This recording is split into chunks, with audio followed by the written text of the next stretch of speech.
अस्सलाम वालेकुम। आज हम एक टर्किश नावल करने जा रहे हैं, तो इसकी राइटर हैं एलिफ शेफ़क। एलिफ शेफ़क के बारे में अगर कुछ थोड़ा बहुत जानें तो हम देखते हैं कि एलिफ शेफ़क जो हैं वो एक तुर्क बरतानवी नॉवलिस्ट हैं, एसेइस्ट हैं, एकेडमिक, पब्लिक स्पीकर और वुमन राइट्स एक्टिविस्ट हैं। इंग्लिश में उनका नाम जब इंग्लिश में पब्लिश करते हैं, क्योंकि कुछ लोगों का नाम पेन नेम और होता है, उनका ओरिजिनल नेम होता है सेम एज़ जो एलिफ शेफ़क हैं, उनका पेन नेम है वो एलिफ शेफ़क है और ओरिजिनल नेम जो है वो एलिफ बेलिचन है। इनके जो नोटेबल वर्क्स अगर हम देखें तो the daughter of Eve, the gaze, the bastard of Istanbul, the 40 rules of love, honours, ये इनके main main important notable work हैं। इनके वैसे तो बहुत से नोटेबल वर्क्स हैं, लेकिन ये जो हैं ये फेमस हैं, यानी कि शाहकार, जो इनके बहुत ज़्यादा फेमस नावल्स हैं। तो अब हम बढ़ते हैं अपनी स्टोरी की तरफ। ठीक है, जो ये नावल था ये 2006 में पब्लिश करवाया गया। तो प्लॉट की तरफ अगर हम बढ़ते हैं तो हम देखते हैं कि स्टोरी का ज़्यादा पार्ट जो है वो इस्तांबुल में डिस्कस किया गया और बहुत माइनर सा पार्ट जो है वो अमेरिकन पार्ट है। ठीक है, तो इस नावल में एक एक चीज़ को बहुत खूबसूरती से डिस्कस किया गया है कि पढ़ने वाला खुद को उन गलियों में इस्तांबुल की चौराहों पे महसूस करता है। ठीक है, यानी कि मिजरी बहुत ज़्यादा है इसमें, और ये एक फ़िक्शन नावल है। ये बुक जो है ओरिजिनली इंग्लिश में पब्लिश हुई थी, लेकिन बाद में कहीं जाकर इसे टर्किश ज़ुबान में भी पब्लिश किया गया। तो इस नावल में सस्पेंस, विटीनेस और क्लेवरली यानी कि चालाकी वगैरह के एलिमेंट मिलते हैं। तो बिना वक्त ज़ाय किए हम शुरू करते हैं। ये नावल बास्टर्ड ऑफ इस्तांबुल, दो लड़कियों की कहानी है, आसिया और दूसरी अरमानोश, जिसे एमी भी कहते हैं, जो अपनी ख़ानदानी तल्लक के मामले में एक दूसरे के साथ जुड़े होते हैं, लेकिन किरदारों की हैसियत से, इंडिविजुअलिटी की हैसियत से वो दोनों एक अलग-अलग अपनी मायनाज शख्सियत के हामिल होती हैं। ठीक है, खजांची ख़ानदान ख़वातीन की एक कलरफुल पिक्चर है। ये लोग फैमिली कर्स, यानी इनको लगता है कि इनको एक कर्स हुई हुई है। ठीक है, उस पर यकीन करते हैं कि इस ख़ानदान के लोग जल्दी मर जाते हैं, यानी मर्द हजरात। ठीक है, और जब वो 40s की एज को क्रॉस करते हैं ना, तो उनकी डेथ हो जाती है। इनके एक यानी कि आसिया लड़की जो प्रोटोगनिस्ट है, उसका अंकल की एक उसकी डेथ हो चुकी है, उसकी 21st बर्थडे से पहले ही हो चुकी थी डेथ। और ठीक है, इस तरह एक और अंकल की थी, यानी कि इसके दो अंकल की इस तरह डेथ हो चुकी है 40 से पहले। तो इनका ये मानना है कि इनको कर्स मिली हुई है कि इनके ख़ानदान के मर्द जो हैं वो ज़िंदा नहीं रह सकते। तो ये यकीन करते हैं इस बात पे। इसलिए इस फैमिली में औरतें ही होती हैं, एक मर्द होता है, लेकिन वो अपनी फैमिली को बचाने के लिए इस कर्ज से अपनी अर्ली एज में ही यूएस चला जाता है। ठीक है, तो अब हम फैमिली में जो औरतें हैं उनके रटर्न को डिस्कस करते हैं। तो सबसे पहले है बानो, ये सबसे बड़ी बहन है। ठीक है, जो हर एक पर अपना रोब रखती है और इस घर में सबसे ज़्यादा पावर इसके पास होती है। ठीक है, उसके बाद है सिवराई, ये एक स्कूल टीचर है और एक बेवा होती है, ये हर वक्त उदास रहती है। फिर है फ्रीडे, उर्दू में हम फ्रीडे कहते हैं, इंग्लिश में फ्राइड। ठीक है, तो ये एक तरह की जुनूनी औरत है जिसे अपनी सेहत के बारे में खबत होता है। ये हर हफ्ते एक नई बीमारी के साथ आती है और अपने बालों का एक नया रंग लेके आती है। हर जो इंसान बार बार सोचता है जी एक ही चीज़ के बारे में, अपनी सेहत के बारे में या किसी चीज़ के बारे में सोचते रहे ना, तो वो सोचता है कि ये चीज़ उसके अंदर डिवेल्प होने लग जाती है। ठीक है, तो इंसान को अपनी सोच पे भी काबू रखना चाहिए। तो ये औरत जो है फेरिड, ये अपनी सेहत के बारे में सोचती रहती है, तो उसको लगता है ये बीमार है, लेकिन होता ऐसा कुछ भी नहीं है। तो इंसान जैसे सोचे, इंसान के गुमान पे चीज़ें पूरी उतरती हैं। तो चौथा करेक्टर जो है वो है जलीहा। ठीक है, जिसे इस ख़ानदान की ब्लैक शिप कहा जाता है, क्योंकि वो एक बास्टर्ड को जन्म देती है। इस बारे में उसे बहुत पूछा जाता है कि वो कौन है, उसका बाप कौन है, लेकिन वो कुछ भी नहीं बताती जलिया। लेकिन एंड पे, कहानी के एंड पे पता चलता है कि वो बहुत मासूम होती है, लेकिन अभी शुरू में उसको ब्लैक शीप के नाम से मुखातब किया गया। और ये एक टैटू पार्लर भी चला रही होती है, जिससे ये अपना गुजर बसर करती है। तो ये, और इनकी एक ग्रैंड माँ होती है। ठीक है, ये चार आंटियों की, यानी कि आसिया की माँ, ग्रैंड माँ, और इन आंटियों की माँ होती है जो, और उनके साथ ये मुस्तफ़ा होता है। मुस्तफ़ा वो मर्द होता है, इनका भाई होता है, जो अपनी अर्ली एज में अपने ख़ानदान को बचाने के लिए यूएस चला जाता है और वहाँ जाके शादी कर लेता है। इस कहानी के दो मेन कैरेक्टर हैं। ठीक है, एक तो है आसिया और दूसरी है अरमानोश। जो आसिया है वो टर्किश फैमिली, कज़ांची फैमिली से तल्लक रखती है, और जो दूसरी है अरमानोश, वो एक अर्मीनियन फैमिली से तल्लक रखती है, जिसका नाम होता है थीचख मिख्चन। उर्दू में इसको और तरह से प्रोनाउंस किया जाता है और लेकिन इसकी टर्किश में प्रोनाउंसिएशन और तरह से होती है।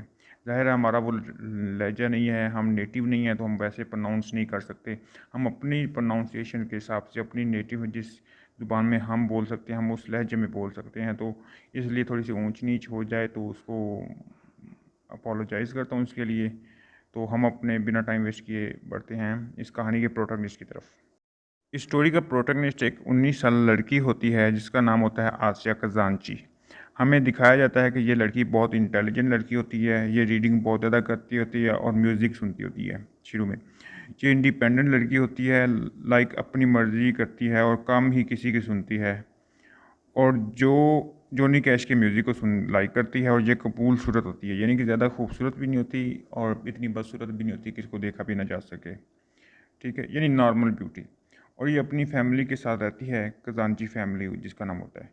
इसमें एक नानी होती है, 3 आंट्स होती है और एक उसकी वालदा होती है जिसको भी ये आंट सी कहती है।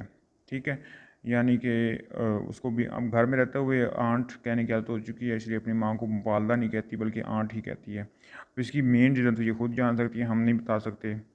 इसकी फैमिली में कोई मर्द नहीं होता जो इनके साथ मतलब होता हो, लेकिन इनके साथ नहीं रहता। यानी मैं बताया ना, एक मर्द रहता है, मुस्तफ़ा नाम है उसका, लेकिन वो इनके साथ नहीं रहता, तो इनकी फैमिली में इस फैमिली का हिस्सा नहीं है फ़िलहाल। वो अपनी अर्ली एज में यूएस चला जाता है और फिर वापस मुड़कर नहीं देखता। अलबत्ता कभी कभार फ़ोन और ईमेल वगैरह करता रहता है। आसिया के वालिद का कुछ पता नहीं होता, इसलिए स्टोरी का नाम द बास्टर्ड ऑफ इस्तांबुल। ठीक है, ये आसिया पे ही स्टोरी बनी है। आसिया बहुत सी चीज़ों की परवाह नहीं करती। वो बहुत ज़्यादा स्मोकिंग करती है। एज अ ठग लाइफ वो अपनी ज़िंदगी गुजारी होती है। ठीक है, उसको कहानी में as a thug life character के तौर पर पेश किया गया है। ये हो सकता है कि कुछ और चीज़ों की वजह से वो ऐसी हुई हो, बट ये ख्याल किया जाता है कि शायद आसिया जो है वो अपनी वालदा की तरह है, क्योंकि उसकी वालदा भी अपनी जवानी में बिल्कुल ऐसे ही थी। ठीक है, तो ये आसिया की तरफ था। और अब दूसरा करेक्टर जो है, ये मैंने जो अब तक बताया ये आसिया की एज ए करेक्टर डिस्कस किया है। अब हम दूसरा करेक्टर को डिस्कस करते हैं जिसका नाम है अरमानोश। ये एक जवान आर्मीनियन लड़की है, अरमानोश। ठीक है, ये खूबसूरत है, वेल मैनर्ड लड़की है। इसे भी पढ़ने लिखने का बहुत शौक़ है। ठीक है, और ख़ास तौर पर ये हिस्ट्री को खूब पढ़ती है। ये अपनी फैमिली के साथ रहती होती है, लेकिन क्योंकि इसके पेरेंट्स इसके बचपन में ही अलग हो गए थे, जो इसके ओरिजिनल पेरेंट्स थे। ठीक है, तो ये कभी अपने बाप के साथ और कभी माँ के साथ रहती है। ठीक है, क्योंकि वो दोनों ही यूएस में रहते होते हैं। चूँकि एमी को एमरानोश का जो ओरिजिनल नाम है अरमानोश का, वो एमी है। ठीक है, उसको एमी प्यार से कहते हैं। तो एमी को हिस्ट्री का शौक़ होता है, तो इसलिए इंटरनेट पे चैट रूम का हिस्सा होती है जिसका नाम होता है कैफ़े कॉन्स्टेंटिनोपल। ठीक है, कॉन्स्टेंटिनोपल में कुस्तुनतुनिया, उसको कॉन्स्टेंटिनोपल कहते हैं। तो ये उसका हिस्सा होती है। इस ग्रुप में आर्मीनियन डिसेंट के लोग होते हैं जो कि मुख्तलिफ इलाकों से ज्वाइन करते हैं और यहाँ लॉग इन करते हैं और अपनी सकाफ़त और अपनी हिस्ट्री को डिस्कस करते हैं। लेकिन ज़्यादातर जो ये लोग डिस्कस करते हैं ये होता है तुर्कों के ख़िलाफ़ नफ़रत। उनकी जो तुर्कों के ख़िलाफ़ नफ़रत होती है उसकी वजह से ये ग्रुप बहुत ज़्यादा एक्टिव होता है। ये आर्मीनियन बर्नरसाइड की तरफ इशारा है जो कि वर्ल्ड वार वन में हुआ था। अगर अब मैं थोड़ा सा आपको वर्ल्ड वार वन में बताता हूँ कि उसमें क्या हुआ था, थोड़ी सी हिस्ट्री है। इससे ये होगा कि इससे आपको अंदाज़ा हो जाएगा कि वर्ल्ड वार वन में आर्मीनियन बंदों के साथ तुर्कों ने क्या किया था, ताकि आपको उसे समझने में आसानी होगी कि एलिफ शफ़क़ ने किस खूबसूरती के साथ नावल को डिस्क्राइब किया है आर्मीनियन ग्रुप और तुर्कों के ग्रुप में। ठीक है, तो वर्ल्ड वार वन स्टार्ट होती है 1914 से 1919 तक। ठीक है, इस दौरान तुर्की में यंग तुर्क, ठीक है, उनकी हुकूमत थी। यंग तुर्क आप सर्च कर लीजिएगा गूगल से। अगर मैं अब बताने बैठ गया तुर्कों की हिस्ट्री तो ये बहुत बड़ी लंबी वीडियो हो जाएगी जो आपको सुन भी नहीं सकते। ठीक है, तो यंग तुर्क की तब हुकूमत थी और वो अपने आप को मसीहा समझते थे। वो समझते थे कि उन्होंने आके तुर्कियों को एक नई मंजिल अता की है, एक नई बुलंदी अता की है, हालांकि ऐसा नहीं था। तो जनवरी 1915 में सारा कमीश, ये एक लड़ाई है, उस्मानियों को एक तबाहकुन शिकस्त हुई। ठीक है, जिसका इल्ज़ाम इन्होंने आर्मीनियों पे लगाया कि उन लोगों की गद्दारी और की वजह से ये सब कुछ हुआ है, और इस पर उन्होंने कत्लेआम शुरू कर दिया। और बाद में यही कत्लेआम नस्ल कशी में बदल गया। उस्मानियों के वसी पैमाने पर साजिश, उन्होंने इसके सबूत इकट्ठे किए। ठीक है, और आर्मीनियों की मुज़ाहमत को कुचल दिया। हालांकि इस तरह की कोई भी साजिश नहीं थी, लेकिन फिर भी उन्होंने ये सब किया। एक जब वो उन्हें शिकस्त हुई थी ना, तो वो बहुत गुस्से में थे और दिल में तलाए हुए थे, तो इसलिए उन्होंने सबको मारना शुरू किया और देखा, और बहुत बड़े पैमाने पर लोगों को जला वतन भी किया गया। तो वो थी ये तरीक जिसे एमी जानना चाहती थी, जिसके लिए वो तुर्की वापस आना चाहती थी। ठीक है, तो ये एक ब्रीफ हिस्ट्री थी जो मैंने आपको बताई है आर्मीनियन के साथ तुर्कियों ने जो किया। तो आर्मनोश जो थी वो एक बहुत ज़्यादा क्यूरियस लड़की थी। ठीक है, वो अपनी हिस्ट्री के बारे में जानने के लिए बहुत बेताब थी और तुर्की जाना चाहती थी, और क्योंकि वहाँ उनकी फैमिली का घर भी था, क्योंकि जो आर्मनोश की वालदा होती है रोज़, ठीक है, वो उससे मिलती है। और नावल में जैसे मैं आपको समरी बताऊंगा ना, तो उसमें आपको पता चलेगा वो मुस्तफ़ा से मिलती है और मुस्तफ़ा के साथ शादी कर लेती है। मुस्तफ़ा उसका बाप होता है आर्मनोश का, लेकिन सौतौला बाप होता है। उसका पहला बाप तो आर्मीनियन बंदा था ना, तो दूसरा बाप ये होता है, यानी कि उसकी माँ तलाक ले लेती है, ये मैंने बताया अभी कि उनके वालिदैन अलग हो जाते हैं, तो वो मुस्तफ़ा से शादी कर लेते हैं, तो मुस्तफ़ा साथ रहती है। तो यहाँ पे जो बताया ना फैमिली रहती है, तो ये मुस्तफ़ा की तरफ हवाला है। ठीक है, तो उनकी फैमिली का घर होता है और उनसे भी मिलना चाहती होती है, तो इसलिए वो इस्तांबुल ट्रैवल करती है और कजानची फैमिली के साथ रहती है। फिर वहाँ पर आकर आसिया और अमनुश, क्योंकि वो हमर लड़कियाँ होती हैं, उनकी दोस्ती हो जाती है और वहाँ से वो स्टोरी मूव ऑन करती है। यानी समरी जो मैं आपको कहूँगा अभी, ब्रीफ समरी कि उस स्टोरी में, नावल में क्या चल रहा है। ठीक है, तो अब हम अपने नावल की तरफ मूव ऑन करते हैं, लेकिन इससे पहले मैं बता दूं कि इस नावल में, ठीक है, इनकी ट्रेडिशंस को और इनकी सकाफत को दिखाया गया है। फूड जो है, खाना, उसको एलिफ शफ़क़ ने बताया है वाज़े तौर पे कि उसमें से उनकी सकाफत झलकती है। एलिफ शफ़क़ ने इस नावल को बहुत खूबसूरती से बयान किया है।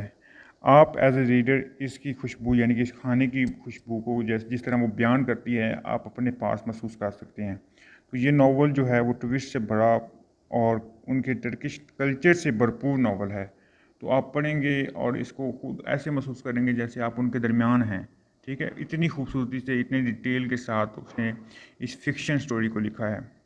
और मैं आपको एक और बात बता दूं कि इस नावल की पब्लिकेशन के बाद एलिफ शफ़ल को 3 साल की सज़ा हुई थी, क्योंकि इसमें उसने टर्किश को जो है, टर्किश लोग थे उनके लिए वायलेंस क्रिएट किया था, लाइक उनको सही नहीं दिखाया था, उनको शो नहीं सही करवाया था। क्योंकि आप जैसे ही इसकी समरी पढ़ेंगे तो आपको अंदाज़ा हो जाएगा कि ये किस तरह टर्किश के हक़ में नहीं था, तो इसलिए उसको जो राइटर थी उसको 3 साल की सज़ा हुई थी। तो अब हम बिना टाइम वेस्ट किए अपनी स्टोरी की तरफ बढ़ते हैं। तो ये नावल स्टार्ट होता है, एलिफ शफ़क़ जो हैं उन्होंने इस नावल को दो हरीफ दुश्मन सकाफ़त, ठीक है, एक थी आर्मीनिया और दूसरी थी तुर्क। ठीक है, ये दोनों अलग-अलग कौमें हैं। ठीक है, तो एलिफ शफ़क़ ने दो हरीफ सकाफ़ती यानी तुर्क और आर्मीनी किरदारों को इकट्ठा करके इस नावल में पेश किया है, जो अभी तक 1915 की आर्मीनियन, ये मैं आपको बता देता हूँ कि 1950 में किस तरह उन्होंने नस्ल कशी का नाम लेके कत्लेआम शुरू किया था। तो 1950 की जो नस्ल कशी के ज़रिए खोले गए ज़ख्म थे ना, वो अभी तक ठीक नहीं हुए थे, अभी तक उनसे यानी कि लहू रस रहा था। शफ़क़ ने दो ख़ानदान यानी तुर्क कज़ानची फैमिली और आर्मीनी ठेचमेक्चन, ये अगर मेरे से प्रोनाउंसिएशन में कुछ गलती हो तो माज़रत चाहता हूँ। तो ये एक फैमिली है, उसका नाम थोड़ा बहुत ज़्यादा मुश्किल है। आर्मीनी ठेचमेक्चन फैमिली की कहानी इस्तेमाल की है, जो कि बज़ाहिर दो मुख्तलिफ बर आज़म, ठीक है, यानी कि एक यूएस में रह रहे थे और दूसरी तुर्की में थे, तो ये दो अलग बर आज़म हैं, वहाँ पे रह रहे थे। तो एक ऐसी मादी से जुड़े हुए थे जिससे पता चलता है कि इनके ख़ानदानों की तारीख़ी दुश्मनी का गहरा तल्लुक़ है। ठीक है, यानी कि ये दोनों एक दूसरे से अगर नफ़रत भी करते हैं ना, तो उसकी वजह ये थी कि वो 1950 में जो नस्ल कशी की गई थी ना तुर्कियों की तरफ से आर्मीनियों पर, उसकी वजह से ये दोनों ख़ानदान अभी तक जो हैं वो एक दूसरे के मुखालफ थे। तो इस बात को एलिफ शफ़क़ ने जहन में रखते हुए दो ख़ानदान को आपस में जोड़ा है। ठीक है, ये दोनों ही मुखालफ ख़ानदानों से तल्लुक़ रखते हैं, उनको आपस में जोड़ दिया है। तो और शफ़क़ जो है वो फूड को नावल में बड़े अहम मौजू के तौर पर इस्तेमाल करती है। ठीक है, तो ये फूड हम एक एज ए सिंबल भी देख सकते हैं जो रिप्रेजेंट करता है उनकी सकाफ़त को। ठीक है, खाना सकाफ़त को दिखाता है और ये ऐसी चीज़ है जो ख़ानदानों को आपस में जोड़ी रखती है। नावल के अख्ताम तक ये मरहम के तौर पर काम करता है, जो माजी के ज़ख्मों को भरने में मदद करता है। इस नावल का आगाज़ 1986 में इस्तांबुल में अफरा तफरी के दौरान होता है, 19 साला ज़लीहा जो है वो हॉस्पिटल जा रही है, ठीक है, जहाँ जाकर वो अबॉर्शन कराना चाहती है। फिर वो अपना इरादा तब्दील कर लेती है और घर वापस आ जाती है। दूसरा मंजर दिखाया गया है कि उसी वक्त केंटकी के रहने वाली रोज़, ठीक है, जो कि आर्मीनियन है, एरिज़ोना में ग्रोसरी की ख़रीदारी कर रही है, जब वो एक पुरकशिश और जानने वाले नौजवान को गिब्सन सिम की ख़रीदारी करते देखती है। वो ऐसे एरिज़ोना यूनिवर्सिटी में एक तालिब इल्म की से पहचानती है और अपना तारफ़ करवाती है। उनकी मुख्तसर गुफ्तगू के बाद वो अपनी बेटी अरमनोश के साथ घर जाने की तैयारी करती है। वो उसे एमी कहकर मुखातब करती है, किसको? अपनी बेटी अरमनोश को। उसके बाद रोज़ जो है वो स्टोर पर वापस आती है और उस नौजवान को घर तक लिफ्ट की पेशकश करती है। यानी अपनी बेटी के साथ थोड़े 2 दिन कदम करने के बाद उसको ख्याल आता है कि उसने लिफ्ट की पेशकश करनी चाहिए। तो वो अपने क्लास फ़ेलो को लिफ्ट की पेशकश करती है। ये क्लास फ़ेलो कौन होता है? मुस्तफ़ा, ठीक है? और वो कबूल करता है, ठीक है, वो कहता है कि चल ठीक है मुझे छोड़ दो, और यहाँ से एक नए सफ़र का आगाज़ हो जाता है। रोज़ जो है वो उस वक्त सिंगल होती है, वो अपनी रिसेंटली उसकी डिवोर्स हुई होती है। वो दोनों आपस में बातें करते हैं और उनकी अच्छी अंडरस्टैंडिंग हो जाती है और बिलाखिर वो शादी कर लेते हैं, ठीक है। उसके बाद जो मंजर दिखाया गया वो सैन फ्रांसिस्को में चला गया, ठीक है। जो आर्मीनियन फैमिली है कि उन्होंने जब देखा कि रोज़ जो है वो तुर्क लड़के से, क्योंकि उनकी आपस में दुश्मनी चल रही थी ना, तो वो देखते हैं कि जब वो तुर्क से शादी करने का इरादा रखती है तो उन्होंने तशवीक ला होगी, क्योंकि वो तुर्कों को अपना दुश्मन समझते थे। लेकिन यहाँ पे बरसाम, ये कौन है? ये एक्स हस्बैंड है किसका? रोज़ का, ठीक है। तो वो आता है और उनकी कहता है कि नहीं ठीक है, इनसे कुछ नहीं होगा, ठीक है, ये मैं जानता हूँ ये कुछ नहीं होगा इनसे, अब इनकी शादी करने दें। तो उनके समझाने से मसला हल हो गया और उन दोनों की शादी हो गई। उसके बाद कहानी 2005 के हवाले से आगे बढ़ती है। पहले कहाँ थी? 1986 में, और फिर कहाँ पहुँची? 2005 में। ये आसिया खजानची की 19वीं सालगिरह है। उसकी फैमिली उसके लिए केक काटती है और आसिया जो है वो अपनी सालगिरह से नफरत करती है। तो वो क्यों करती है नफरत? क्योंकि वो उसे पता ही नहीं होता उसका बाप कौन है, वो कहाँ से आई है। तो इसलिए उसको मतलब गुस्सा होता है कि उसकी बर्थडे को क्यों मनाया जा रहा है। तो वो क्या करती है, वो कैफ़े कंडेरिया, ये बैठने की जगह है जहाँ पे वो अपने दोस्तों के साथ बैठती है और अपने आप को पुरसकून करती है। फिर एक मंज़र दिखाया गया है, यानी ये नावल जो है उसको शुरू में एलिफ कैशफ ने इतना मतलब कि मुश्किल करके पेश किया गया है और कई मौजू खोले हैं कि समझ नहीं लगती। इसकी समझ लगती है जब इसका 60 से 70% पार्ट गुजर चुका होता है, उसके बाद समझ आती है कि बात क्या हो रही है। तो यही फ़िक्शन सस्पेंस है, यही फ़िक्शन है उसका, यही आर्ट है एलिफ कशिफ का। तो इसलिए इसके 3-4 मंज़र एक साथ ही चल रहे होते हैं। तो इसलिए जो कहाँ पे हम थे, एक मंज़र दिखाया जाता है, ठीक है, एक खूबसूरत और किताबी लड़की अरमनोश जो है, वो एक आर्मीनियन लड़के जो कि लॉ का स्टूडेंट होता है, उसके साथ डेट पे जाने की तैयारी कर होती है। लेकिन उसकी फैमिली को ये मंजूर नहीं होता, वो एक हंगामा बरपा देते हैं, ठीक है। और जो अरमनोश है वो सोचती है कि जो ये लड़का है उसका नाम होता है मीट हांस्टर, उसके साथ उसका वक़्त अच्छा गुजरा है, लेकिन वो जानती है कि वो कभी भी इससे मोहब्बत नहीं कर सकेगी। और ये भी जानती है कि इसका अपना एक हिस्सा जो है वो खुद को एक गुमनाम समझती है, लाइक वो उसको अपने आप को एक अजनबी सा महसूस करती है। उसको लगता है कि वो यहाँ से है ही नहीं, ठीक है। वो अपने आप को गुमशुदा महसूस करती है उस शहर में। वो chat room cafe, Constantinople cafe जो था उसमें अपने अंदर की चीज़ों, खोई हुई चीज़ों को तलाश करती है, ठीक है। और जहाँ पे लोग आके नई नस्ल कशी और दूसरे लोग अपनी सकाफत के पहलू, ख़ास तौर पर तुर्कों से दरीना दुश्मनी पर तबादला ख्याल करते हैं। वहाँ पे एक आदमी होता है बैरन बगदासरीन, ठीक है, जो तुर्कों के ख़िलाफ़ बड़ी ज़बरदस्त किस्म की तकरीर करता है और अपनी खुल्लम खुल्ला नफ़रत का इज़हार करता है। ये जो होता है आदमी, ये उसका दोस्त होता है और उसका क्रश भी होता है उस पे, ठीक है। अब अरमनोश का जुनून होता है कि वो अपनी रूट्स को, अपने ख़ानदान को, अपने आर्मीनियन चीज़ों के बारे में सर्च करे और तलाश करे कि वो कहाँ से बिलोंग करती है, उनका बेस क्या है। यानी कि वो 1915 में जब उनकी नस्ल कैसी की गई थी तो वो उसके बारे में सर्च करना चाहती होती है, अपनी हिस्ट्री खोलना चाहती होती है। और उसके एक और वजह भी थी कि उसकी जो ग्रैंड माँ थी, ठीक है, यानी मुस्तफ़ा की वालदा शोशान, वो भी वहाँ पे थी और इसलिए वो इस्तांबुल जाना चाहती थी। जो है वो अपने घर वालों को बता नहीं सकती कि वो इस्तांबुल जा रही है, क्योंकि वो इस तरह वो कभी भी उसको इजाज़त नहीं देंगे। इसलिए वो अपनी माँ को ये सोचने देती है कि वो सान फ्रिस्को में है, क्योंकि वो कभी अपनी माँ के पास होती है, कभी अपने वालिद साहब के पास होती है, तो इसलिए उसको माँ को पता नहीं चलता फ़िलहाल। ठीक है।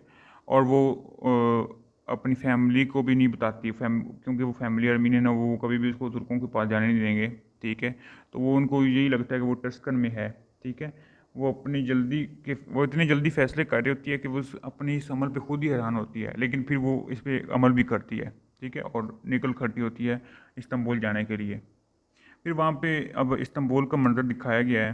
ठीक है। कि आसिया की आंटी जो है तमाम घर वालों को बताती है कि उनके पास एक अमेरिकी आने वाला है, यानी अमेरिकी बंदा। ठीक है। तो वो सब जान जाते हैं कि ये मुस्तफ़ा की सौतेली बेटी होगी। और जब वो आ जाती है तो घर में आसिया जो होती है वो फैमिली के लिए ट्रांसलेटर के तौर पर काम करती है, क्योंकि सबको अपनी नेटिव लैंग्वेज आती होती है, लेकिन जो अरमनोश होती है वो इंग्लिश बोलती होती है, उसको तुर्की ज़ुबान नहीं आती होती। तो इसलिए जो आसिया होती है वो ट्रांसलेटर के तौर पर काम करती है। वो खजांची फैमिली के साथ और ख़ास तौर पर आसिया के साथ बहुत ज़्यादा मानूस हो जाती है। अपने मुख्तलिफ ज़ौक़ के बावजूद वो एक दूसरे के लिए इत्मीनान पैदा करते हैं, और दोनों लड़कियां अपने मिजाज के लिहाज से मुख्तलिफ हैं, लेकिन आसिया और अरमनोश जल्दी से एक दूसरे से उनसियत महसूस करने लगती हैं। ये दोनों लड़कियां इस्तांबुल की रंगीन सड़कों पर घूमती फिरती हैं, सियासत, महाजराई, नस्ल कशी और माजी और मुस्तकबिल के बारे में गुफ्तगू करती हैं। आसिया और मनोज एक दूसरे पे एतमाद बहुत ज़्यादा करने लग जाती हैं, तो इसलिए वो अपने दोस्तों से मिलवाती हैं। जो मनोज है वो अपने चैट रूम के दोस्तों से मिलवाती है, और जो आसिया है वो उससे मिलवाती है अपने कैफ़े के दोस्तों से मिलवाती है। कैफ़े का नाम क्या था बोला? कैफ़े कांड्रा।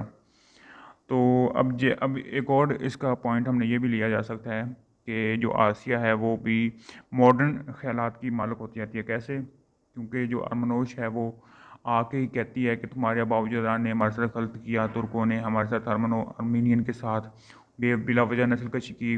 तो ये जो आसिया ये कहती है कि वो हमारे बुज़ुर्गों ने किया, मैंने नहीं किया। ठीक है। फिर ये इस बात पे इसका साथ भी देती है कि तुर्कों ने गलत किया।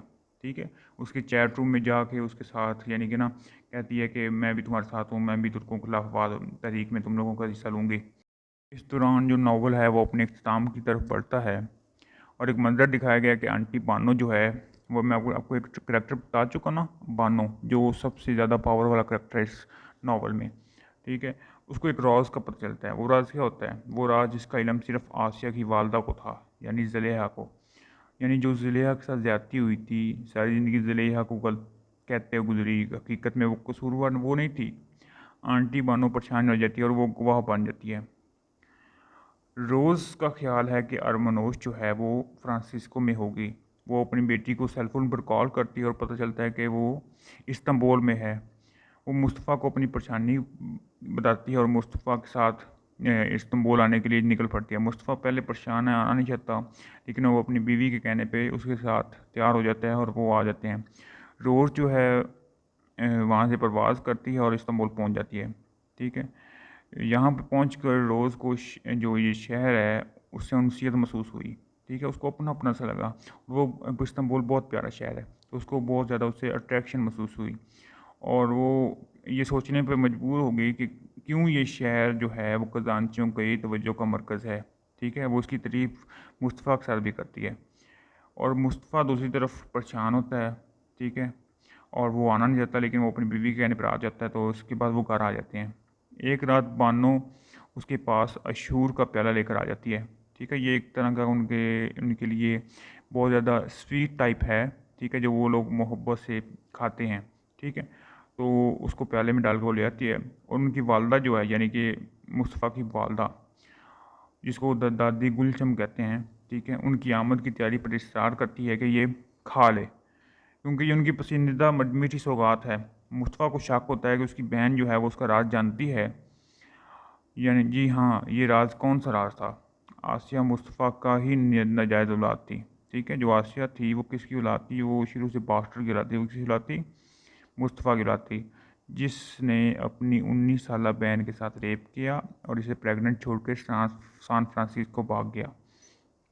तो यहाँ मुस्तफ़ा को लगता है कि चूंकि वो राज जानती है, कौन? उसकी बड़ी बहन बानो, तो कहीं कुछ और ना पिला दे।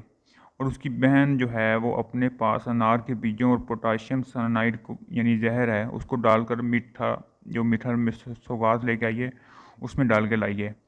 तो मुस्तफ़ा खाता है और फ़ौरन ही मर जाता है। तो घर वाले क्या करते हैं कि उसकी आखिरी रस्मात अदा करते हैं। लाश को देखते हुए जो ज़ुलेहा है वो आसिया के कान में सरगोशी करती है कि मुस्तफ़ा उसका बाप था, और आसिया दंग रह जाती है। यहाँ पे आंटी बानो जो है वो फैसला करती है कि जो एक ब्रोश होता है ना वो अरमनोश को दी जाए। ये ब्रोश होता है जो ख़ानदानी होता है, लाइक उनके दादा का, फिर बाप को, बाप का के बेटों को। तो इस तरह वो कहते हैं कि ये ब्रोश जो है वो उनके वालिद का था और वो उसे अरमनोश को देती है। तो यहाँ पे कहानी का एंड हो जाता है। तो आपको किस टाइम पता चला कि जो मुस्तफ़ा है वो उसका बाप है आसिया का? अगर किसी को कहीं पे भी स्टोरी में कहीं भी शक हो, ज़रूर कमेंट करके बताएं कि उसको कहाँ पे लगा कि जो मुस्तफ़ा है वो उसका बाप है। और अब हम बढ़ते हैं अपने अगले स्टेप यानी थीम की तरफ, थीम ऑफ द नावल। तो थीम ऑफ द नावल में जो पहला थीम है, you can not run from your past. तो अब इसको मुझे एक्सप्लेन करने की ज़रूरत नहीं है क्योंकि आपने स्टोरी इतनी ब्रीफली सुन ली है कि आप इसका कर सकते हैं कि ये कैसे थीम अप्लाई हो रहा है। दूसरा थीम है फूड। फूड को इसमें एलिफ शेफ़ ने बहुत अच्छे तरीके से बयान किया है कि किस तरह वो फूड को अपनी सकाफ़त समझते हैं, और फूड जो है वो दो ख़ानदानों को आपस में मिलाता है। तो उनका जो नाश्ता होता है ना वो ऐसे होता है कि सुबह से लेकर शाम तक टेबल पे पड़ा रहता है और सब लोग खाते हैं उसे। फिर एक थीम है रिलेशनशिप, ठीक है, ताल्लुकात और मेमोरी। आइडेंटिटी, आइडेंटिटी भी इनका थीम है। आइडेंटिटी आप कह सकते हैं कि आसिया जो थी वो अपनी आइडेंटिटी के लिए बहुत यानी कि सरगर्म रही, लेकिन वो अपनी आइडेंटिटी नहीं पा सकती। जैसे अरमनोश थी, वो अपनी आइडेंटिटी के लिए वापस इस्तांबुल आती है, ठीक है। और इग्नोरेंस, ठीक है। तो ये इसके थीम्स हैं। इसका सिंबल है फूड। फूड में आप देख सकते हैं कि फूड उनकी सकाफत को, उनके कल्चर को, उनकी ट्रेडिशन को रिप्रेजेंट करता है। और मीठा जो है वो कहलाते हैं। और वो अपने ख़ानदान में बच्चों के साथ, जो सबसे छोटा होता है ना, उनके साथ बहुत ज़्यादा प्यार से, सलूक से रहते हैं। और उनको वो एक जूस होता है उनके नज़दीक, ऑरेंज जूस या इस टाइप का कुछ होता है, वो मीठा ही होता है ना। तो अपने जो सबसे छोटा घर का होता है उसको वो जूस पेश करते हैं। तो ये था आज का हमारा नावल, और ये वहाँ पे ख़त्म होता है। एक और बात ये है कि वो जो कर्स थी ना वो फैमिली को वो पूरी हो गई। वो जो मुस्तफ़ा था वो अपनी 14 एज, जो उसकी 40 की एज थी, उससे पहले उसकी डेथ हो जाती है। तो इस तरह जो कर्ज चल रही थी उस फैमिली पे वो पूरी हो जाती है, और चाहे वजूहत जो भी थी लेकिन वो कर्ज पूरी हो जाती है। तो इस तरह ये फ़िक्शन नावल एलिफ शफ़क़ का यहाँ पे ख़त्म होता है। उम्मीद है आपको इसकी समझ आई होगी।